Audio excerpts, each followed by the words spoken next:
Good morning, students. Today's topic is environmental education curriculum, and we will discuss how to prepare a curriculum for environmental education. The same times, we will know about the preparation of instructional materials with respect to our environmental education also.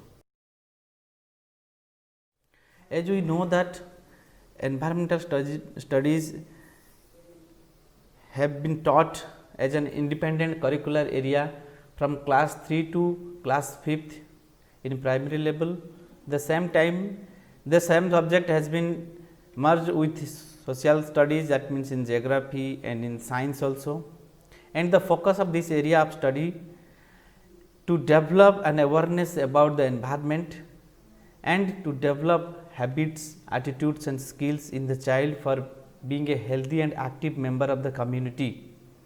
And there are several concerns and guide the approach and treatment of the curricular areas like explosion of knowledge due to development in various fields, making today's knowledge outdated tomorrow. So, we have to think about that curricular area which will acquainted them to their surrounding, to their natural setup, so that they will change the ways and quality of life, because due to advancement of our science and technology we are facing a number of issues and challenges nowadays, and pollution is a very important crisis nowadays, and these changes in social setup due to the replacement of joint family system, that with the nuclear families, the learners are also capsized in a very limited way. So, the general objectives of this environmental studies at primary stages are to help the child to develop physically, emotionally, socially and mentally healthy, because that is very important to for the human beings as well as for all other components of our environment. That means, we should be physically fit, emotionally also we should be healthy, and socially we should cohabit in a proper manner, and our mental health condition also should be good. So, environmental education will focus on this area first importantly, and it will able to function effectively as a member of the social group, that means family or community where the learner belongs to. That means, he will be properly able to mingle with the very nearby environment of the local group, and it will also able to develop certain skills, that means environmental skills, environmental attitudes and environmental values also, to improve the quality of life of himself or herself or all total of the community also.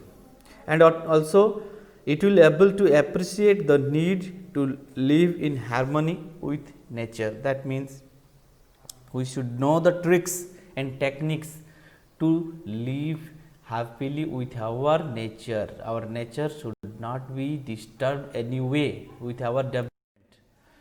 And as we know, the primary objectives are, that means to create the awareness, because if the young learners or the young generation will aware about the environment, they will take actions or they will think about environment, and they will take certain steps to protect it, and they also same time they will propagate that kind of awareness among the community also, in the home also. And this environmental education curriculum will provide knowledge about environment, as already I told you, because environmental education is for the environment, and we should know about the environment, and we should develop attitudes, that means environmental attitudes, eco-friendly attitudes we should develop. The same times, we will know about certain environmental skills. Environmental skills, I will tell you in there is a particular in the last part, there are very important skills, environmental skills we all should know. That thing we will come to know with this environmental education also. And it will also develop evaluation ability, we will evaluate, we will examine, we will measure the environmental processes, and we should know, and what is our role also we will come to know. The same time it will also promote the participation of environmental issue. That means we will involve ourselves in the environmental conservation and protection issues.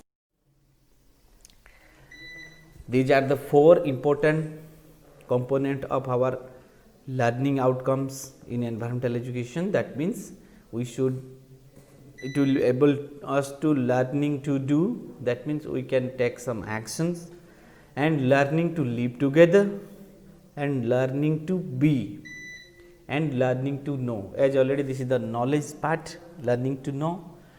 Learning to be, we will able to be an sincere citizen who have a concern on environment, and we know how to learning to live together with the society. Then learning to do means we will take certain actions to protect our environment. As we all know, school plays a critical role in supporting and helping the learners to explore their environment, and at the same time they construct their own meaning from their interactions or experiences from the environment by structuring and organizing learning experiences for children to explore, engage and involvement. These 3 are very important because they should explore themselves, they engage themselves, and they involve themselves in understanding and express their experiences. And this EE, environmental education curriculum, focus all these core components, and at the same time environmental education in the primary stage contributes to the development of conceptual understanding. As we know, conceptual understanding is very important to develop attitudes, values, habits and practices relating to a range of subjects at the primary, secondary and higher secondary level also. Because in the beginning already you have been seen in the NCERT books that looking around, when the learner will look around the surrounding, he will see a number of objects, a number of things in and around him or her, and with this he will start developing the conceptual understanding. Accordingly he will develop values, because you know children are very fond of pets, they are fond of playing with nature. Therefore, you all might have experienced that catching the butterfly in your childhood days. So, like this they will develop certain attitudes and certain values, certain habits and certain practices that starting from morning into evening they all live in nature. So, they will practice that kind of things. Such learning experience also introduce students to some of the hidden benefits such as development of appreciation and respect for nature and natural resources, because that is important. Whenever we understand the nature, and we have to develop the appreciation. Appreciation means we will know the actual value of our environment and how they are important for us, and we should respect. We should not create any kind of disturbances or any kind of unwanted things to our environment, our near periphery. We will not make it dirty, we will make it clean, so that we get a diversity that exists in the environment, and here the learner got the ability to express the feelings and thoughts also. So, all these things has been inculcated in the environmental education curriculum. The same time, environmental education curriculum at the school level enable the children to connect their natural and man-made environment and understanding our dependence on various components of the environment. The learner will able to know how we are dependent on the biotic and abiotic components, and the same times how they are interrelated with man-made environment also. All these things they came to know. and that time they develop a holistic understanding of their environment. Holistic understanding, that means they actually understand why this environment is important for us, and if environment is anyhow hampered or any disturbed, no doubt it is going to disturb our life, way of life. The same time they will develop a multidisciplinary perspective to understanding our environmental issues, problems and perspectives, and appreciate the impact of our daily activities on its integrity. You see, there are lot of missions and there are lot of schemes and programs are running nowadays. Swachh Bharat mission, starting from Swachh Bharat missions to other clean city program, smart city program, because to make a coordination between our environment and our lifestyle. So, we will make it clean, we will take certain steps through our daily activities to uphold the integrity of our environment, and to develop favorable attitudes and habits to protect and preserve our environment. That is most important thing. We will develop favorable attitudes. Nowadays government and media is also highlighting a lot of advertisements how to protect and how to take very minimum behavioral changes, so that we will not make dirty our environment, we will make it clean. We will throw our garbage in proper dustbins, we will not throw away here and there. So, all these things are the attitudes and mindset, and a careful reflection on the above objectives highlights that they are centered on developing children curiosity and awareness about their surroundings, their knowledge and understanding of their environment and their relationship or connections, appreciations, values and attitudes, skills of observation, skills of measurement, skills of collection of information, its processing and creative expression also. So, all these things the environmental education is going to give the learner. And these are the basic important components of environmental education curriculum.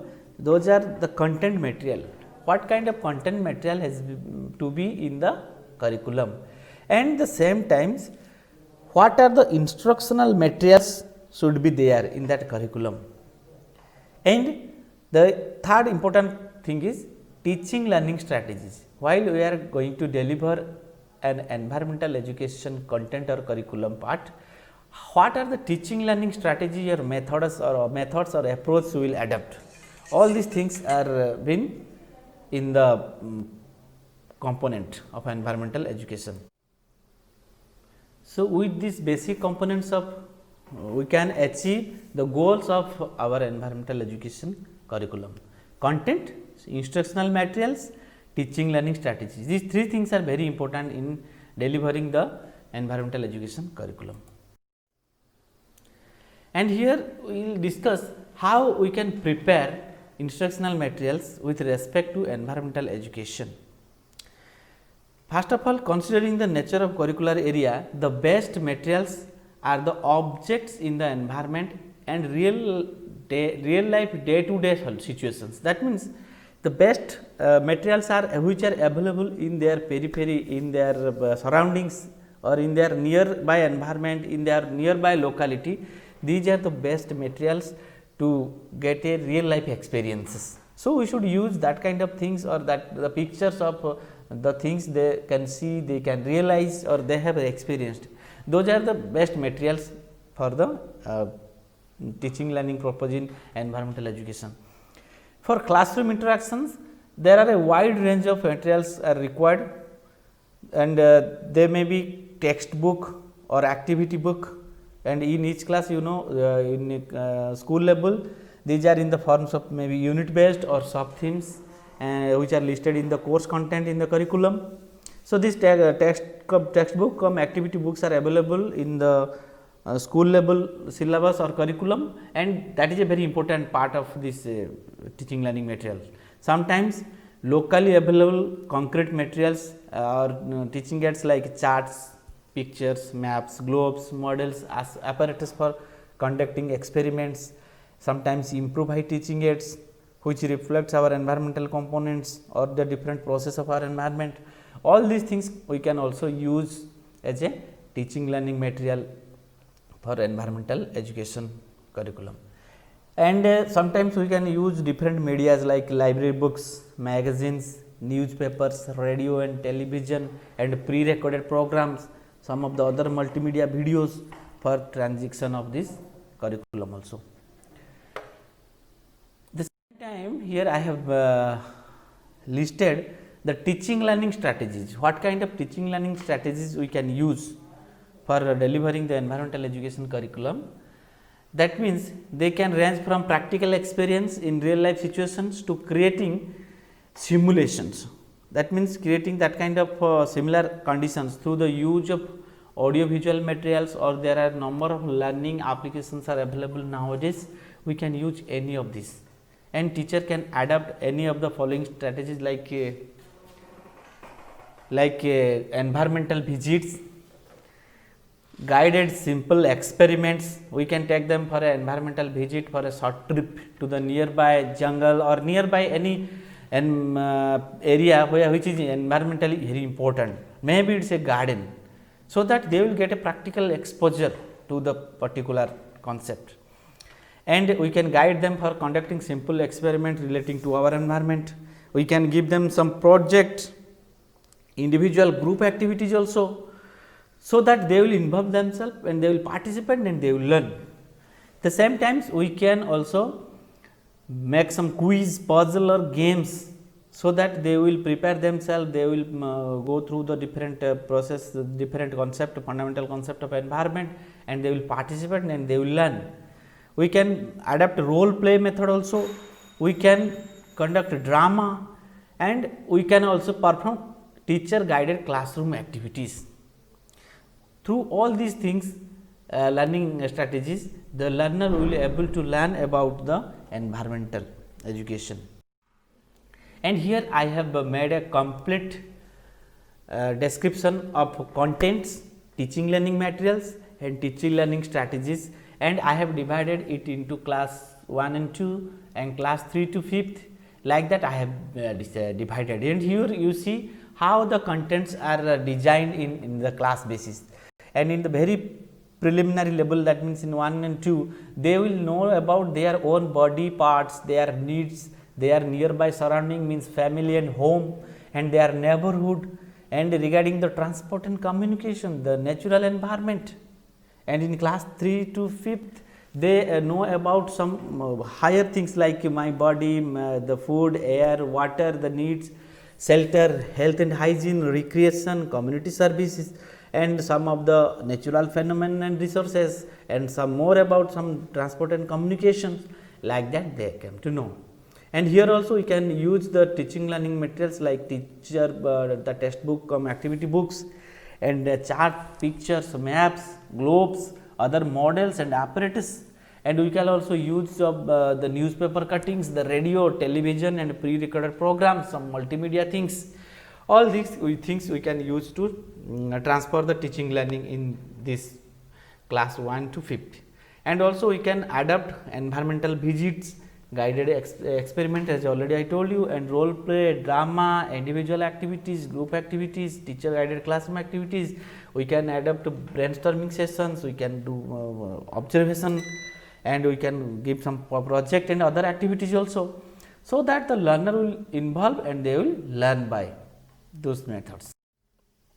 And here in class 6 and 7th, you see the earth and our habitat, as you have seen in our class 6 books, our environment, India and land and the people, and class 8, and it is little higher order, the social pollution, soil pollution, erosion and their preservation, air pollution, causes and prevention, greenhouse effect, acid rain. See the class, that means the increasing in class also giving higher order concept, which will give some more details regarding our environment, its degradation, the pollution, how they can take certain steps. So these are giving some more analyzing and we can say other higher order thinking concept are designed in the higher order classes. And accordingly also we can adopt the teaching learning materials, and also the teaching learning strategies in the higher order classes. Here I have listed a number of activities, teaching learning strategies, teaching learning materials also. And the preparation and selection of instructional materials for environmental education. How we can select or prepare the instructional materials, how we align it, and how the learners are going to accept and judge that material, the quality of the material we should also know. The need and the interest of the learner must be taken into consideration also. And the how we will find the instructional material, proper instructional materials. And here Bones in 1984 has suggested a number of things which we should keep it in mind while finding a instructional material. First, he suggested local resources. We should always focus on our local resources which are available nearby the locality, and it will create a more interest on the learner. And the same time, we also contact with the state and regional resource centers. Those agencies, they can also give us the opportunity to find out the exact instructional material for our classrooms. The same times we should also work, we should also consult with the environmental education offices and government agencies, non-profit organization also, and clearing houses and resource centers also like ERIC. All these institutes, they are working on protecting the environment and for the betterment of our environment, and they have certain materials also they use to demonstrate or display for creating awareness. So, we can get this kind of instructional materials from those offices. And quality of instructional material. What are the things or what are the important points which determines the quality of instructional materials? These are like fairness and accuracy. The instructional material should give the fairness, that means factual accuracy or openness to inquiry, it should reflect the diversity, and also it is balanced in presentation of different viewpoints and theories also. So, that is included under fairness and accuracy. And the other thing is depth. The instructional material should able to foster the awareness and focus on the concept. Okay, the fairness and accuracy and in-depth concept should be in that instructional materials, and it should emphasis on skill building. That instructional material should focus or highlight the emphasis on skill building. That means it should develop critical and creative thinking, and it also promote the action skills also. And the same time, the material must orient for self efficacy or action orientation, and it also promote the civic responsibility, encouraging learners to use their knowledge, personal skills and assessments of environmental issues to solve the problems. And we should also remember the instructional material should have some soundness. Soundness means it should be learner centered, and it should be different.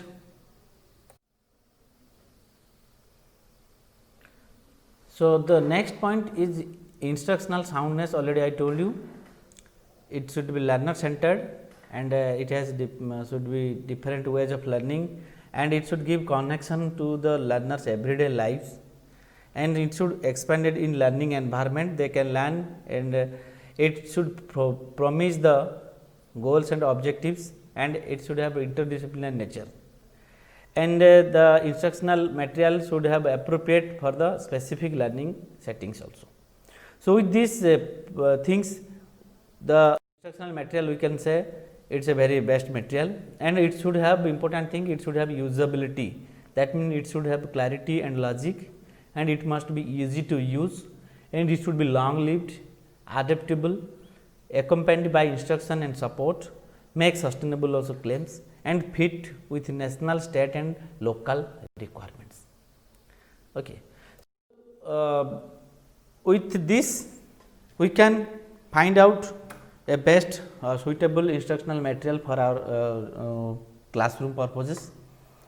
And today we learned about the environmental education curriculum, its objectives, and how the curriculum has been designed according to different levels, that means primary level, secondary levels, and what are the instructional materials we can use, and what are the learning strategies also we can adopt.